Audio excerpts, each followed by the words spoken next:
Hi అండి, నేను మీ hitech గారు. అందరూ బాగున్నారు, నమస్కారం. అదేవిధంగా ఇవాళ చాలా సంతోషంగా ఉంది, ఎందుకంటే కొత్తగూడెంలో పెద్దమ్మ తలుగుళ్ళో ఫంక్షన్ హాల్లో ఈరోజు ఎంగేజ్మెంట్ చేశా. ఇందులో విచిత్రం ఏముంది అయ్యగారంటే, పొద్దున్న ఎంగేజ్మెంట్ చేయటం నా లైఫ్లో కమ్మోరిది. ఏంటంటే, ఎప్పుడైనా మీరు 7:30కి ఎంగేజ్మెంట్ చేయంగా చూసారా? ముహూర్తానికి వాళ్ళు విలువ ఇచ్చారు. ఎవరో అయ్యగారంట 7:15కి మీరు అమ్మాయికి బొట్టు పెట్టాలి, 7:30కి అబ్బాయి ఉంగరం పెట్టుకోవాలని చెప్పారంట, లేకపోతే దుర్ముహూర్తం వచ్చిందని చెప్పారంట. నేను అసలు ఇదంతా వస్తుంది, మీరు 5ంటికే రండి అయ్యగారు అన్నారు.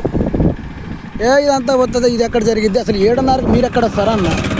ఇందులో ఇంకొక విచిత్రం ఏముందంటే, అబ్బాయిది శ్రీకాకుళం జిల్లా, అబ్బాయిది శ్రీకాకుళం, అమ్మాయిది కల్లాడ. ఫంక్షన్ హాల్ వచ్చేసి పాల్వంచ పెద్దమ్మ తల్లి గుడి. అసలు ఎవరికైనా సాధ్యపడిద్దా అండి? ఏ అయ్యగారన్నా చేస్తాడా? అసలు ఎవరైనా రాగలరా అండి? కల్లో కూడా జరగదు కదా. నేను చేసా, వాళ్ళు వచ్చారండి. తెల్లవారుజాము 4 గంటలకల్లా శ్రీకాకుళం నుంచి వచ్చారండి వాళ్ళు. ఎవరు? అబ్బాయి వాళ్ళు. అబ్బాయి సాఫ్ట్వేర్ జాబ్ అంట. అబ్బాయి వాళ్ళంతా బస్సు కట్టుకొని తెల్లవారుజాము 4 గంటలకల్లా వచ్చారు. అమ్మాయి వాళ్ళు కూడా నమ్మలేకపోయారు.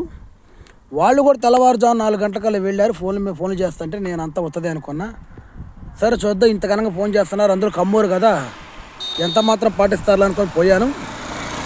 పోతే చూస్తే అందరూ రెడీగా ఉన్నారు.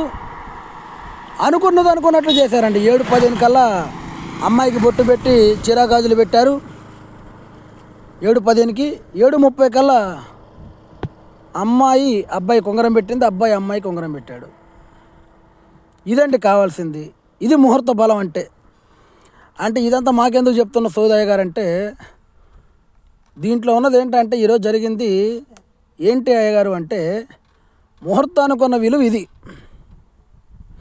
ముహూర్తానికి ఉండవలసిన విలువ ఇది. అంటే వాళ్ళు చూడండి ఎంత, ఎక్కడ శ్రీకాకుళం, ఎక్కడ తల్లాడ, ఎక్కడ పాల్వంచ పెద్దమ్మ తల్లి గుడి, ఎక్కడ పొద్దున 7:30 కనీసం మొత్తం లెక్క కడితే 11 మంది లేరండి ఎంగేజ్మెంట్కి వచ్చిన వాళ్ళు. నేను ఎంగేజ్మెంట్ అయిపోయి వస్తుంటే ఇప్పుడు నిమ్మలంగా వస్తున్నారండి బంధువులు.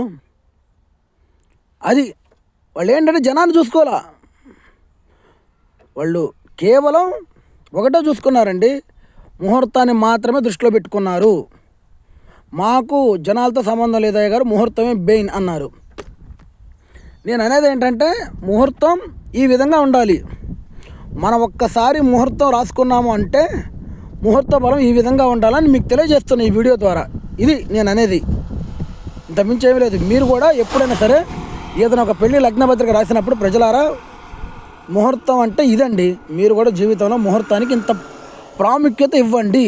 జీలకర్ర బెల్లానికైనా సరే, దేనికైనా, శంకుస్థాపనకైనా, గృహప్రవేశానికైనా, ఎంగేజ్మెంట్కైనా, వ్రతానికైనా, జీలకర్ర బెల్లానికి, పెళ్ళికైనా సరే, దేనికైనా సరే ఒక ముహూర్తం విలువ అంటే ఇది, ఈ విధంగా ఉంటుందని మీకు ఈ వీడియో ద్వారా నేను తెలియజేస్తున్నాను.